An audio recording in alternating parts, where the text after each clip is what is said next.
I'm your host, the gamer Gothica, and welcome back to another episode of Unturned Germany Hard Mode. Now, this episode is a very special episode. If you'll recall, when we first explored this military base and we found those two helicopters right there, I said something about my flying in Unturned. In video games in general, I'm horrible at it. Absolutely horrible at it. I've never had a good experience. But recently, as I've been playing Battlefield 4, I've gotten to be somewhat passable at best. So, today we put to the test how good of a pilot I really am. We are going to be flying these two helicopters, or at least one of them. Now, I've gone ahead and put a battery in both and filled them both up with gas. And I've got my bedroll set outside the perimeter in case I do die. Well, in the very likely scenario that I do die.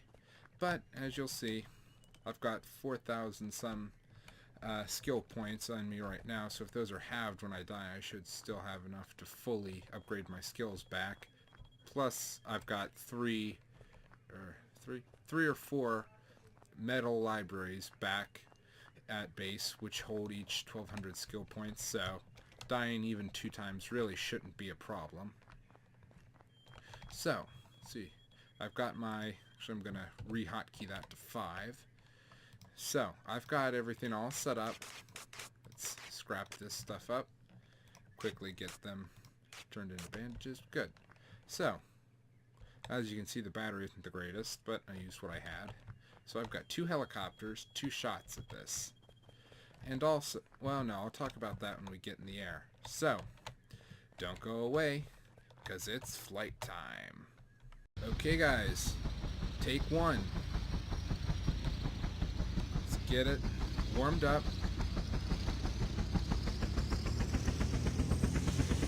And if at any point in time I feel like I'm about to lose control, I'm going to just plain and simple bail out, start herd piloting.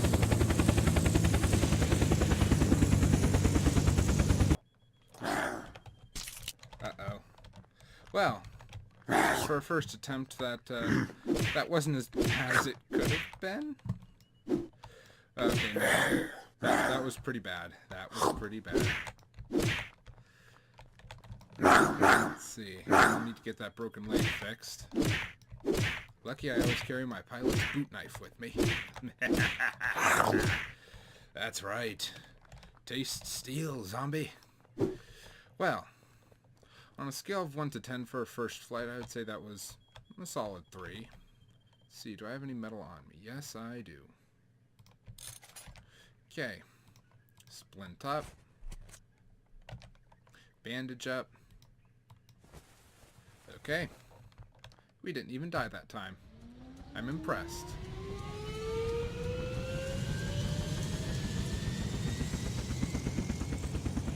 Let's turn this way so that we do not hit that. I apologize for the pauses, but I'm trying to concentrate. And let's just see if we can make it to a Neuschwanstein test. So, I'm not exactly sure how this works, but this is already better than my previous flights. Basically, I think the mouse controls looks like the pitch, and WASD is like left to right. So I'm pulling back when the mouse towards me, as you can see, we're nosing forward. And if I pull it away from me, as you can see, the nose of the plate's going up. So, as we fly around, I'm going to kind of talk a little bit. First thing is, my SSD and my RAM is still yet to arrive, but when it gets here, I'm confident it will definitely make a huge difference and hopefully permit me to record PlayerUnknown's Battlegrounds for y'all. Let's see. I'm going to kind of hold off for a second so we drop lower. In fact, we should be seeing the Ural pop in down there. Yep, see it down there? So yeah, let's go lower. Let's see. Oh look, there's a dirt road going out there on the route I usually use to come to the military base. Let's quickly buzz through and see where it takes us. Uh-oh. No, I'm not tipping.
So that would nullify a lot of the benefits of having an SSD right there. So in the end, I think I'm just going to use this to put like my Steam library and my rendering and editing program, Film Express 2015, because some of these programs hit film, and especially Unturned, take a little while to kind of load in. So that's basically what I'll do. So I won't get very fast Windows boot times, but as I've said already, I very rarely start from scratch anyway, so there's really not much of anything to worry about there. See, we're starting to go to Return. There's the military base right ahead of us. Let's see if we can land outside it by the Ghost. And I'm definitely seeing the fact that maybe for this it would have been better if I could have improved my draw distance, but let's see. Oh yeah, I am really high up in the air too. So I'm going to have to kind of figure out. I think I'm just, yeah, I'm just going to let go of the button that improves or puts more power to it. I'm just going to let myself flutter on down. See, we're getting awfully close. There we go. Okay. Ready to the military base. Careful not to over-rotate. Let's land in that field directly in front of us. That would be good. And one of the hardest things about, buying this SSD and RAM is just the plain old-fashioned waiting for the stuff to come in the mail. It's Thursday night as I'm recording this, and I know that my purchase from Newegg, which is my RAM, will be arriving sometime on Saturday. Uh-oh. Mayday, mayday, going down. Can I control it? I can. Look at this. Safe landing. I did not think that would go so well my first time around. I thought for sure that I would die. Well, we nearly did. Now, let's get something to eat. Ooh, this MRE. Tastes a little like cardboard, but hey, it's military rations. It's not gourmet food. And a 1, and a 2, and a 1, 2, 3. Oh. What? Oh, my knife is below 40%. That's why it took 3 hits. Okay. Well, the hummingbird's up next. Let's see what it can do. And I'm not sure if this is just me, but do any of you guys ever find that, like, when you're gaming on your computer, you almost talk to it as if it's a real person? You know, if it's the frames start to drop a little bit, you kind of go, oh, it's okay, you take your time. Just me? Okay. Yeah, I've got a little bit of a sentimental attachment to this machine after everything I went through to get it. Well, I suppose saying everything I went through is a little bit of an overstatement, but I definitely put a lot into this computer that I'm using now, and I'll probably talk about that more next episode. It's going to be kind of a time-lapsey resource gathering video. But before we embark on our next flight, I'm going to go ahead and turn the volume down a little bit because I'm not sure how that's translating with my voiceover, but I felt that the volume was rather loud, so I don't want that to drown out my commentary. Let's see if the hummingbird's any markable improvement over the German Huey. Let's wait for it to get up to speed. Okay.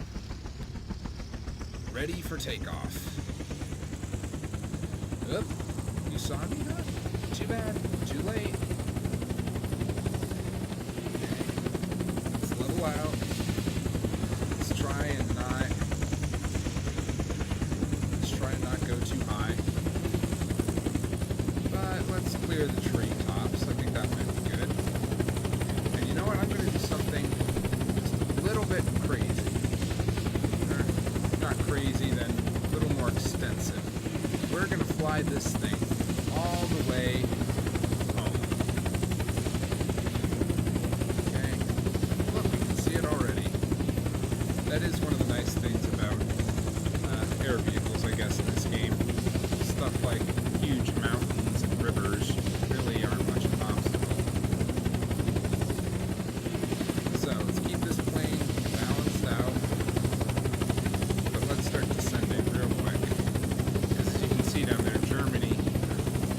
Germany in general, but even Berlin is just... Okay guys, welcome back. My recording software cut out right at the end of, or right in the middle of me getting here. It cut out, you know, as I was approaching Berlin. It was still not loaded on the ground, but basically let me give you the 5-second version of what happened. I tried to land 2 or 3 times over on this part of the island and failed. The second time, I believe, I just barely managed to avoid going into the water. But the third time I kind of glided over here, kind of on accident, but I was like, you know what, I'm just gonna jump out here, use my umbrella to get down, and see what happens. And, strangely enough, almost half of it, or about a third of it, landed on these, which I'm eventually going to build up to make a helicopter landing pad. I suppose I could also make it on top of here, but I want that for other stuff. So, oh, I do have 4 metal libraries. That's cool. So there you go. Now, I've got other stuff I want to talk about with you guys. So instead of, you know, waiting till next episode and just releasing a really short episode, we're going to head into Berlin. Always close the door behind you. What do you think? Do you think I live in a barn? Anyway, we're going to head into Berlin, and we're going to kill some zombies while I talk. The first thing I kind of want to talk about is the current CSGO Pro scene, or some very specific aspects of it. Firstly, I am not only a huge Counter-Strike player, but I'm a huge fan of several pro teams, and I watch a lot of Pro CS. Favorite team of all time has to be Fnatic. They were the first team I ever watched, and I believe the first match of theirs I saw was the 2015 Cologne Finals, them versus Envious. If you guys haven't seen it, I would highly recommend going and watching it. I'll put a link to it. The first match, that is, it was a best of, I forget how many. But I'll put a link to the first episode, first match, you all know what I mean, in the video description, so if any of you guys are curious, you can go check it out. I would highly recommend it. Counter-Strike's a lot of fun to watch, and it's even more fun to play. But some of the recent changes to the pro scene that have interested me and kind of made me a little bit sad are the fact that Fnatic traded Olaf Meister to FaZe, which, I don't know, it's just, Olaf to me has always belonged in Fnatic, you know. I never dreamed that he would ever leave the roster, but he's with FaZe now, and they're finding a fair bit of success. So, that is cool, but I really wish that, I don't know, maybe they didn't have to put both him and Dennis off, you know. Maybe trade Dennis back to, or eliminate him from the roster, as cold as that sounds. I did like him as a player. And, ooh, car battery. Vehicle battery, you know what I mean.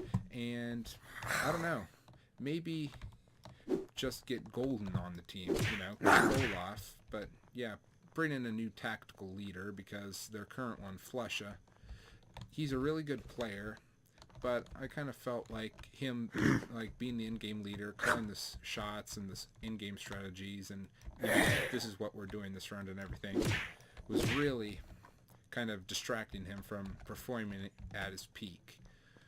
But now that they have Golden, I've definitely seen Flesha do so much better now that they have in-game leading on top of everything else. He can just focus on playing the game. One of the other things is, you know, I'm still a huge fan of Fnatic. My favorite player on their current lineup has got to be Crims. I mean, the guy's a beast. Yes, it is night out, and I will cleave her undead flesh with my cleaver. But I kind of, I don't know. I feel like now that they have more tactics behind them with Golden as their in-game leader, they might find more success. Like, Fnatic had a large and very respectable career of winning pro matches, but that seemed to have fell off slightly in recent days. Not sure. They made it to the finals in some, but they just didn't quite have that dominant, they can take on anyone and wreck them feel that they used to back in, again, 2014, 2015. So, we'll have to see how that turns out. The other thing I'm a little nervous about is now that, you know, my favorite player in the world, Olafmeister, is on FaZe, and I'm definitely supporting FaZe quite a bit.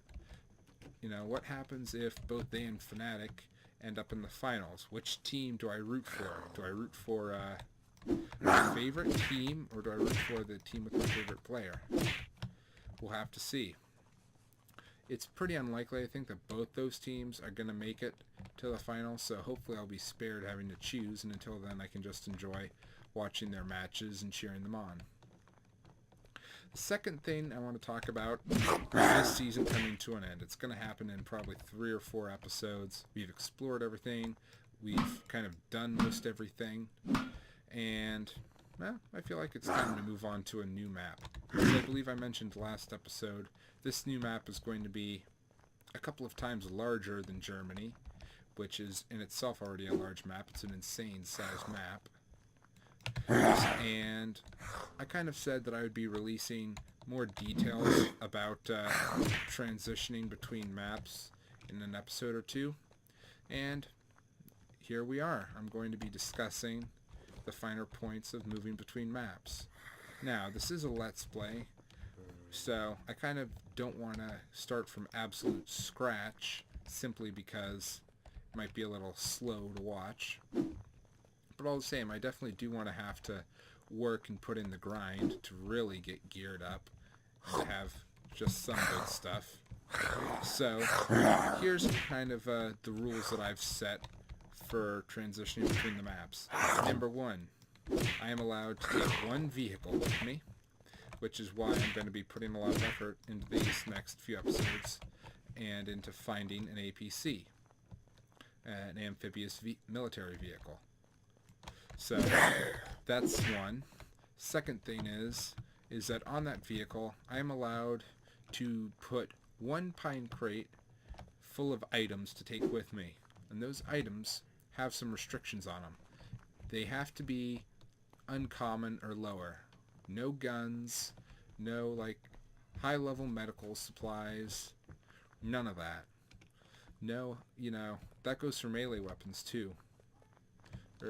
Actually, no, I believe I'm allowing myself to take a military knife, or at least I was, but I think I'm going to replace it with this cleaver to kind of remain consistent.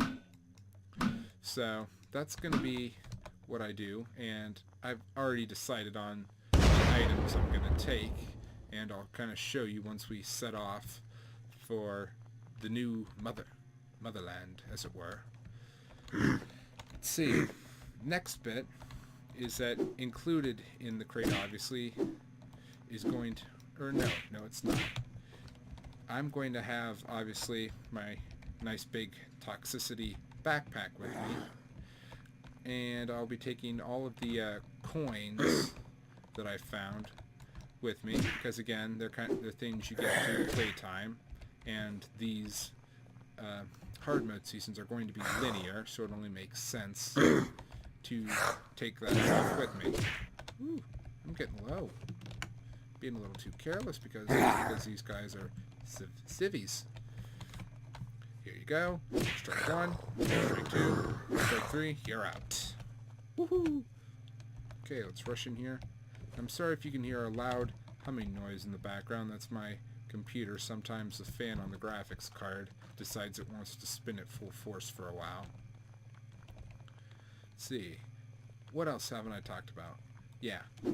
I believe I already said this, but no firearms of any kind, not even a Colt, are going to be allowed. And I think that's pretty much as much of what's going to be going into Season 2 as I'm going to release at this time. You're going to find out the rest.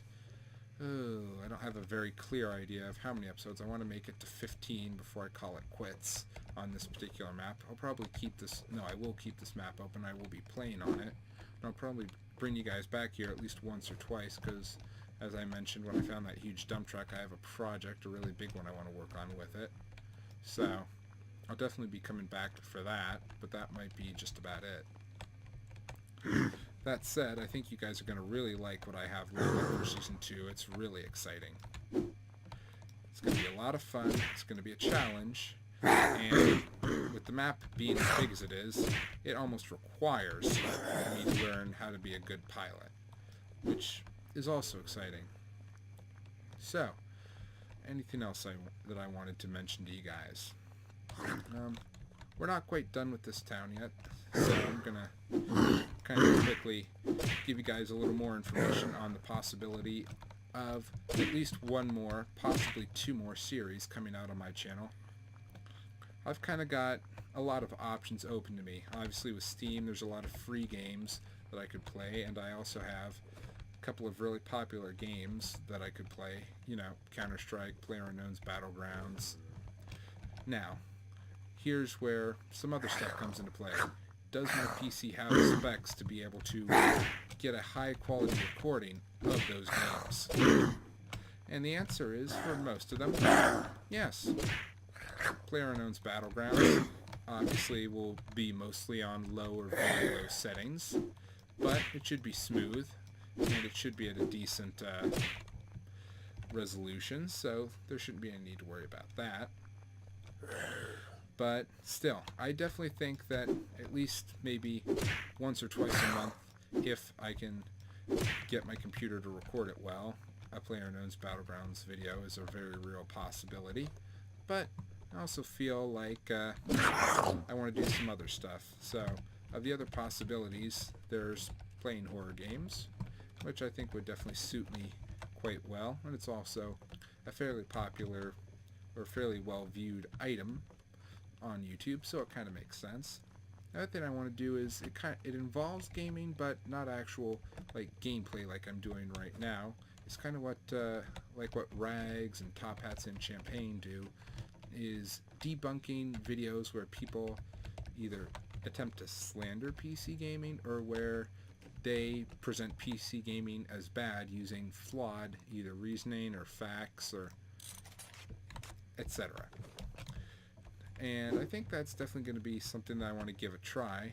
Now, it's going to be a fairly big pain in the neck for me because I'm a family-friendly channel, and a lot of those videos that they make, you know, trying to attack PC gaming, they don't always use all that good language on. There's sometimes a fair amount of cursing in them from what I've seen. So, I want to either find a program that I can install on my computer that will automatically bleep out curse words, or else it's just going to be a matter of me having to go through and post and manually bleep out everything, which is, like I said, it's definitely going to be a very time-consuming process. But, again, we'll see. Let's see. Among the other options, sooner or later I'm definitely, this is a guaranteed, going to do a Minecraft series. It's not going to be modded like Attack of the B Team or Project Ozone. Maybe one day I'll do something like that with a friend or a YouTuber that wants to do a collab, but I've never been a fan of those really big Minecraft mod packs. Yeah, some slight game enhancing mods, even then I'm a little iffy about it. Maybe stuff to just enhance existing features, but I just like to play it straight vanilla. That's how I enjoy it most. And there's tons and tons and tons of stuff that you can do in normal vanilla, so that's not really restrictive. But those are kind of all my ideas, so I'll kind of bundle them up, look through them, and see what I can do. Also, I'm thinking about getting a webcam so that I can record live reactions, again, to horror games. You know, playing like Five Nights at Freddy's or something else. I haven't really decided. Maybe Resident Evil, one of those games. I'd love to play the most recent one, but I'm not sure if my system can handle it.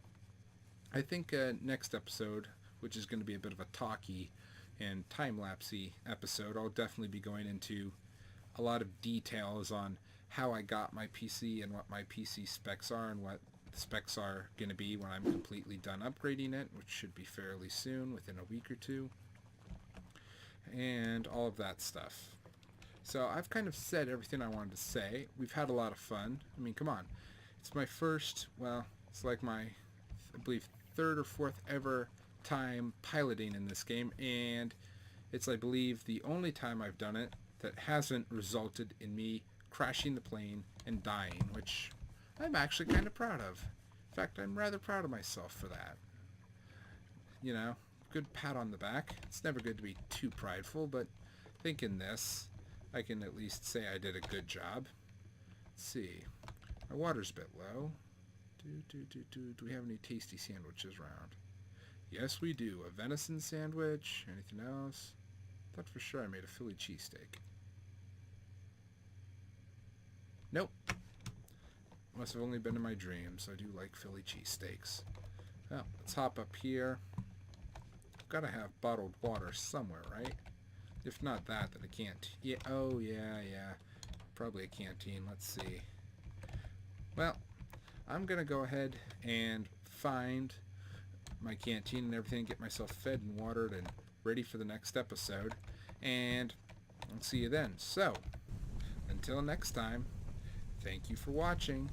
Have a wonderful day. And see you in the next one.